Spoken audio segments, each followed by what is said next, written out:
Parole aux différents groupes politiques. Pour Renaissance, Madame Bruguera, s'il vous plaît. Merci Madame la Présidente.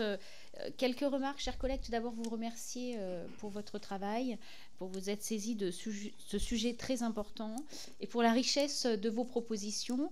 Et m'excuser par avant auprès de vous, je n'ai pas pu tout lire depuis ce midi. J'ai regardé les propositions et je voulais juste rebondir et vous partager 5 préoccupations. Tout d'abord, vous remercier sur la proposition 22 sur les indemnités des élus. Vous le savez, je suis élue de Lyon. D'ailleurs, je suis restée conseillère d'arrondissement. Et vous le savez peut-être, les élus d'arrondissement n'ont pas d'indemnité hein, et sont pourtant très investis. Et j'espère qu'ils sont bien sûr pris en compte dans cette proposition numéro 22. Sur les propositions numéro 25 et 27 qui concernent les entreprises dont les salariés sont élus locaux. Vous proposez une information officielle de l'entreprise, une reconnaissance aussi de celle-ci en tant qu'entreprise citoyenne, je crois, si je ne me trompe pas. Je voulais vous demander, ou peut-être est-ce ailleurs, mais je ne crois pas l'avoir vu, pourquoi que les entreprises? Qu'en est-il des administrations ? Voire des collectivités territoriales, et ce serait quand même un comble.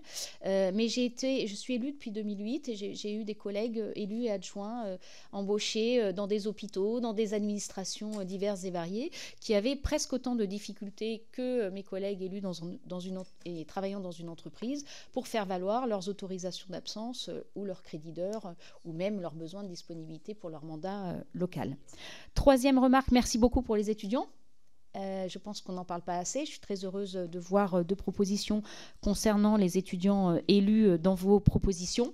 Il y a une association d'élus étudiants, j'ai appris ça il y a peu, et elle est très active et j'en suis très heureuse. Et d'ailleurs, avez-vous l'idée aussi peut-être qu'un mandat local puisse faire l'objet d'une reconnaissance d'engagement pour un étudiant, puisque vous savez qu'on demande de plus en plus aux étudiants d'avoir des engagements citoyens pendant leurs études.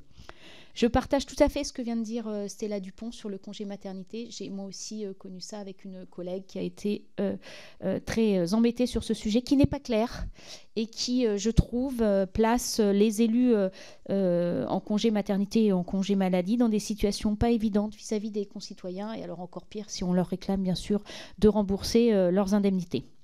Dernière question, peut-être une question à côté qui fait un pas de côté. Vous avez parlé du début et de la fin de mandat. C'est effectivement très important, très difficile souvent de se mettre dans le mandat et d'en sortir. Est-ce que vous avez étudié la possibilité d'un tuilage ?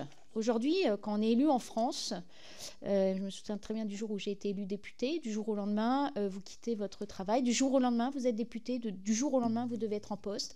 Et le jour où vous êtes battu aux élections, où votre mandat se termine, du jour au lendemain, vous n'êtes plus élu, du jour au lendemain, vous devez reprendre votre boulot. Pourquoi n'y a-t-il pas une semaine, un mois, je ne sais pas, ça se fait dans d'autres pays, parfois des périodes très longues, on pense à des présidents de la République dans d'autres pays, mais un tuilage, c'est-à-dire une sorte de période pendant laquelle on aurait le temps de se préparer à laisser son travail dans de bonnes conditions, à laisser ses collègues, à s'organiser peut-être aussi avec sa famille, hein, pour ceux qui ont des enfants en bas âge. Parce que je pense qu'on l'a tous vécu ici, quand on est en campagne, et quand ça se termine, et ben, tout de suite, il faut se mettre dans les habits de l'élu, et c'est très brutal. Et dans l'autre sens, je ne vous en parle pas. Merci, chers collègues. Merci. Pour le Rassemblement national, je crois que personne n'est présent sur le statut de l'élu. D'accord, merci. Sur